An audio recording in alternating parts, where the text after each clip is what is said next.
See, in our organization, the strategy that we use is empower the people. In fact, you would rather be surprised if you see the profile of many of our supervisors, assistant managers, or even managers. They have come from the bottom. Maybe they started as a tailor in our factory, and now they are supervisors, assistant managers, managers. It is all through empowerment. And I believe in empowerment. That is how this empowerment helped us to build our franchisee model as well. And in fact, people can create wonders once you empower them. Probably some of the company shops which we have are run by the salespeople. The salesman who was working, where we saw that this salesman is honest and he can be believed. That was the only probably additional qualification that he had. But he was from the bottom of our organization. Today they are empowered and they run our franchisee models at many places. And this has worked for me. Somebody get the mic. Yeah, no, I've got it. So my question is on distribution. Is Cottonking available only on exclusive Cottonking outlets, like maybe franchisee, maybe your own, or is it available in other top-notch shops, retail outlets? No, we are not available in multi-brand outlets. Oh. We are available only at only our exclusive brand outlets, and that is our brand strategy. So when you go to any multi-brand outlets, that multi-brand outlet brand, that outlet owner doesn't do justice to one brand. What he does justice to is where he gets his extra margin from. And that is where we thought that we should not go to multi-brand outlets where the shop owners or that outlet owner doesn't treat brand well. That is why we are restricted ourselves to exclusive brand outlets. And that also helps us in building our franchising network very strong. Because they get that exclusivity. So it helps us on both sides. So in one city, there will be only one franchisee? It depends on the potential of that city. In Pune, we have 13 franchise outlets. In Nagpur, we have 3. In Mumbai, we have 8. So depending on the potential of that city, we go on expanding. In Nashik, we have 2. But in Kolhapur, we have only 1. Just a supplementary question. Do you see loss of sale because you're not in a multi-brand outlet? Yeah, see, it's a loss of sale to me when it comes to multi-brand outlet. But at the same time, it is helping me to drive customers to my exclusive brand outlet, where the brand is treated well, where you get very good brand experience. When you walked into banner shop, you got excellent brand experience. And we make sure that all customers who walk into any Cottonking outlet, be it Mumbai, be it Pune, or you go to a small place like Akrus, the brand experience remains same. In fact, we train the salespeople, we train franchisee owners. We have training sessions held at our office where they are trained how to talk to the customer, how to treat them, how to offer them, how to give them help, how to service them, how to educate them about the product knowledge. And that is how, so that you walk into any store, you get good brand experience, so that you are always tempted to visit that shop again. But when it comes to multi-brand outlet, there is a clash of interest. That is how it works. I have 2 questions. I'll come to everyone. I'm keeping note of it. I would like to understand how is your business model balance sheet, for example. Is it a capital expenditure oriented, or that's the first question I would like to ask. The second is this competitive proposition.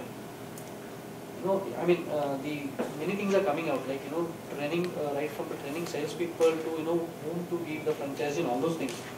But how would you like to maintain the pricing power in the coming years? Because per se, if you see the textile industry, I mean, it's very poor picture. I mean, there are very few I mean, you can say Arvind Mills, for example. I mean, where it stands. I mean, it's a story which is, so like that, this particular industry, how would you like to maintain your pricing power in the coming years? See, as I said, value for money is one of our brand strengths. And to maintain that brand strength, what we have to maintain is our cost leadership. Unless we are cost leader in the market, we cannot maintain that value for money proposition. If our costs are high, how can we offer value to our customers? So the cost leader is something which we have to maintain. For that we have to innovate. In fact, we have gone to the length even shifting our manufacturing base from Pune and Mumbai to Baramati. Probably if you travel to one destination with 2 bags in your hand, you must be finding it very difficult. How difficult it is to travel with 2 or 3 bags in your hand if you are traveling from one location to another location. But we shifted our manufacturing base, lock, stock and barrel with our staff from Mumbai to Baramati, from Pune to Baramati just to save cost. It is easier said than done. It's very difficult to move 400 people from one location to other location. To maintain that cost leadership, we have invested very heavily in Baramati, wherein we do end-to-end processing on the garment.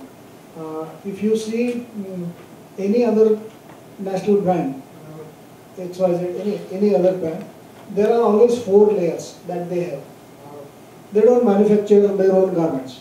They have one layer where the manufacturer is different. They are the brand owners. So there is one layer where there is some margin which is eternal. Then there is another layer in the market where they have super franchises or the distributors, and then the retailers. As against what we have is only 2 layers, and we have maintained these 2 layers with very specific purpose in mind, not to allow that fat to get in, so that we remain thin, lean and fighting fit.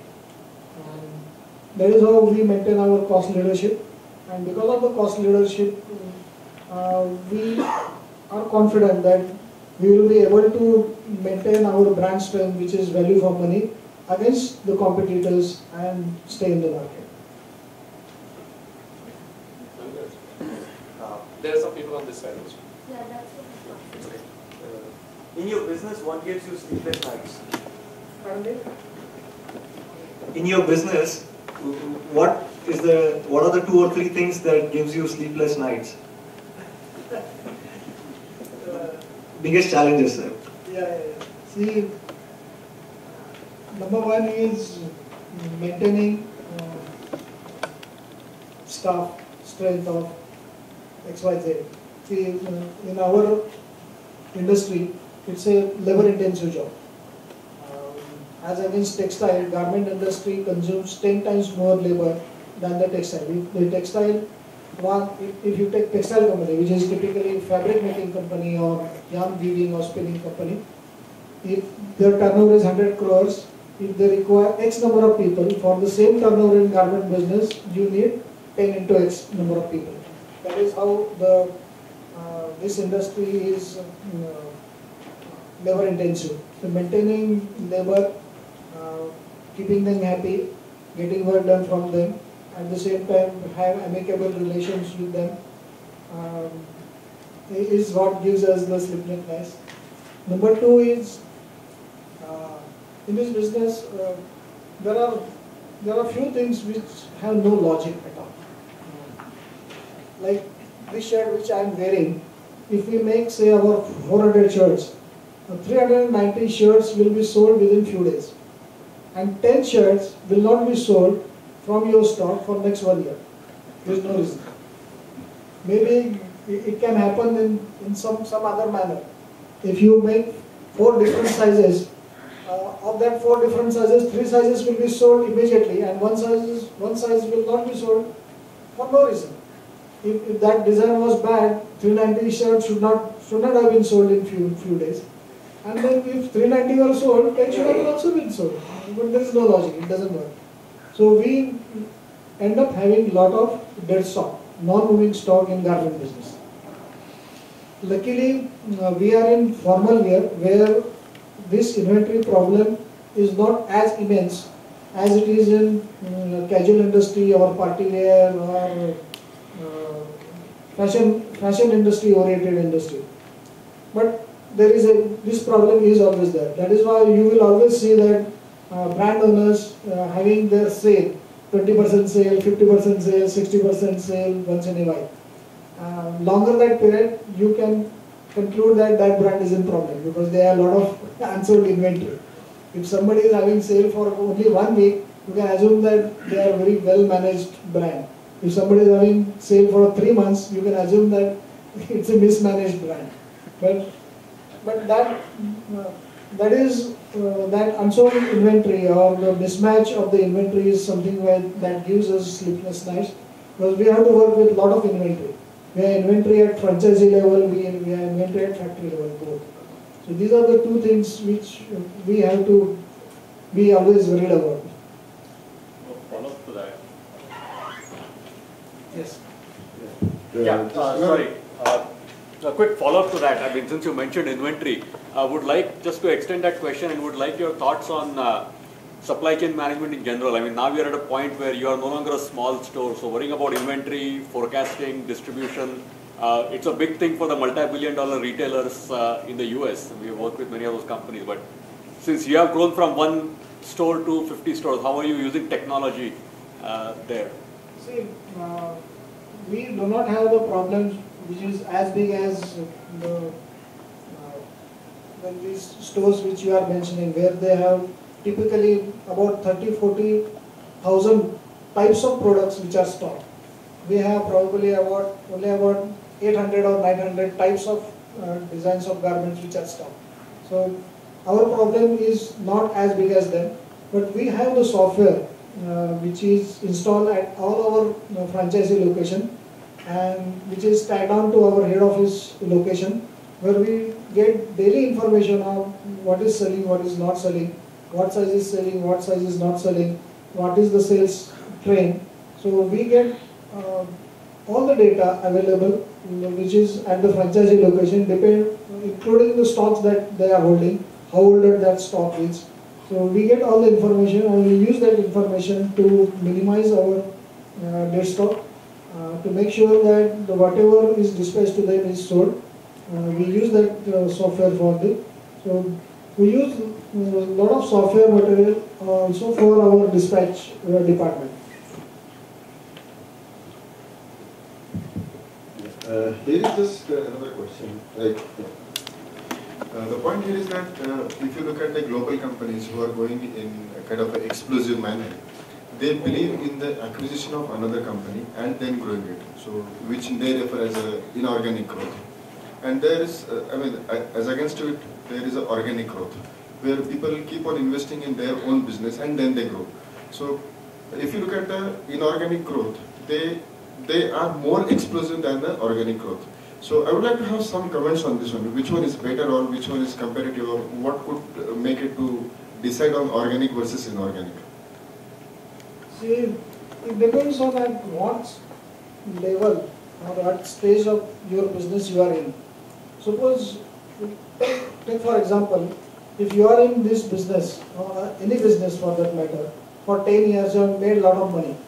But at the same time you see that you have a lot of cash generated, but you are not able to get that organic growth yourself for your company.